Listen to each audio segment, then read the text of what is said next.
Assalamualaikum warahmatullahi wabarakatuh. Sahabat Madinah yang dimuliakan oleh Allah Subhanahu wa Ta'ala, semoga kita termasuk golongan orang-orang yang terus mengambil hikmah dan nasihat untuk bekal kita di dunia sampai akhirat. Amin ya rabbal alamin. Di antara sekian banyak sahabat Rasulullah Sallallahu Alaihi Wasallam, ada seorang sahabat yang diberi gelar oleh Rasulullah Sallallahu Alaihi Wasallam dengan si pemilik dua sayap di surga. Beliau adalah Sayyidina Ja'far bin Abi Thalib radhiyallahu anhu. Ia datang kepada Rasulullah Sallallahu Alaihi Wasallam memasuki agama Islam dengan mengambil kedudukan tinggi di antara mereka yang sama-sama pertama kali beriman kepada Rasulullah. Hingga pada tahun ke-8 Hijriah, tibalah perang Mu'tah melawan 200.000 pasukan Romawi. Sayyidina Ja'far bin Abi Thalib adalah salah satu dari 3 panglima yang diperintahkan oleh Rasulullah Sallallahu Alaihi Wasallam untuk memegang panji perang.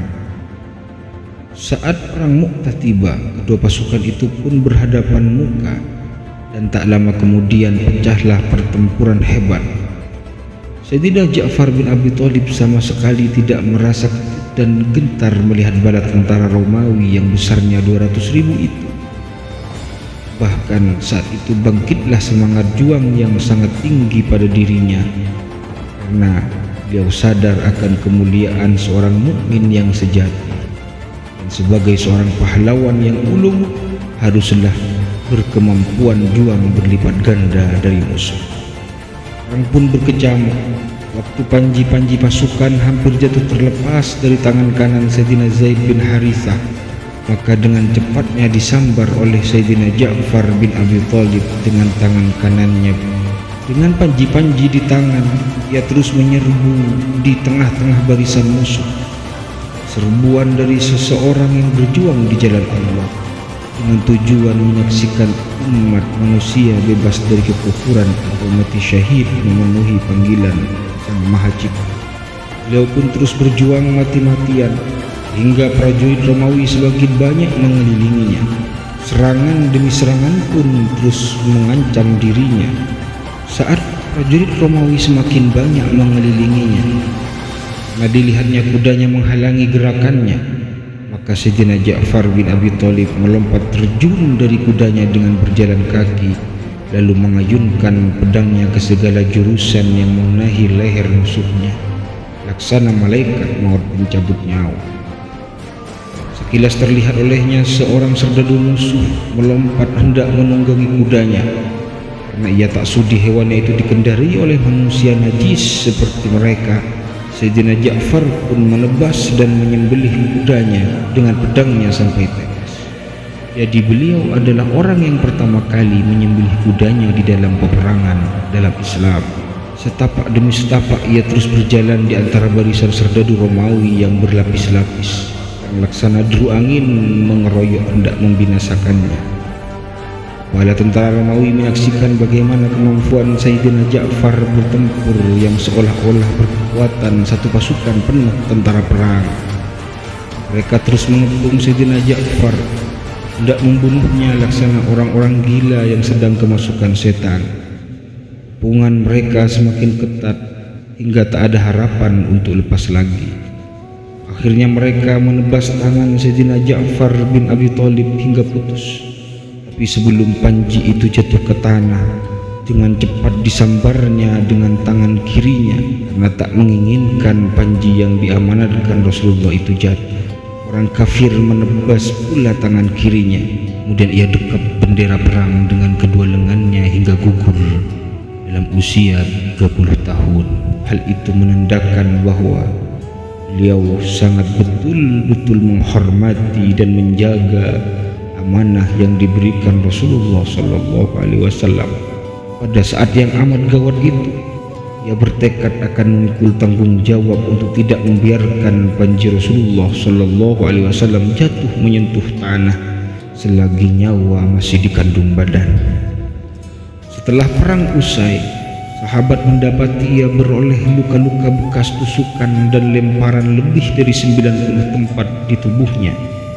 Bayangkan, 94 bekas luka-luka tusukan pedang dan lemparan tombak. Ada sebagian yang mengatakan bahwa salah seorang tentara Romawi memukulnya hingga badannya terbelah menjadi dua.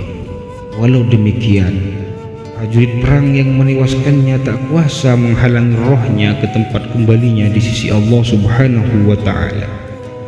Pedang-pedang dan tombak-tombak mereka tak lain hanyalah sebagai jembatan yang menyeberangkan ruhnya yang syahid dan mulia ke sisi Allah yang Rahim lagi Maha Tinggi.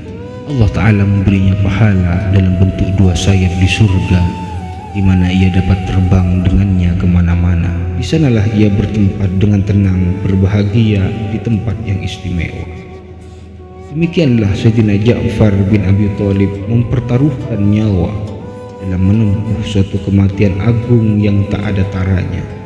Dan begitulah cara ia menghadap Allah Subhanahu wa Ta'ala yang Maha Mulia, serta menampakkan rasa cinta beliau pada Rasulullah Sallallahu Alaihi Wasallam dengan siap menyumbangkan nyawanya demi kebahagiaan Rasulullah Sallallahu Alaihi Wasallam. Mudah-mudahan kita dapat meneladani dari kisah dan perjuangan beliau, bagaimana kesetiaan beliau kepada Rasulullah Sallallahu Alaihi Wasallam walaupun nyawa sebagai taruhannya. Mudah-mudahan kita diberikan cinta seperti cinta yang dimiliki oleh beliau, dan kelak kita dapat bersamanya, lebih-lebih dapat bersama dengan Rasulullah Sallallahu Alaihi Wasallam di surganya Allah Subhanahu wa Ta'ala. Amin amin ya rabbal alamin. أهل بيت المصطفى توريهم أمان الأرض فذكري شبهوا بالأنجم الزهور مثل ما قد جاء في السنن. يا رسول الله سلام عليك يا رفيع الشان والدرج عن فتي جيرة العالم يا أهيل الجود والكرم وسفين للنجاة إذا خفت من طوفان كل هذا فانج فيها لا تكون كذا واعتصم بالله واستعيني.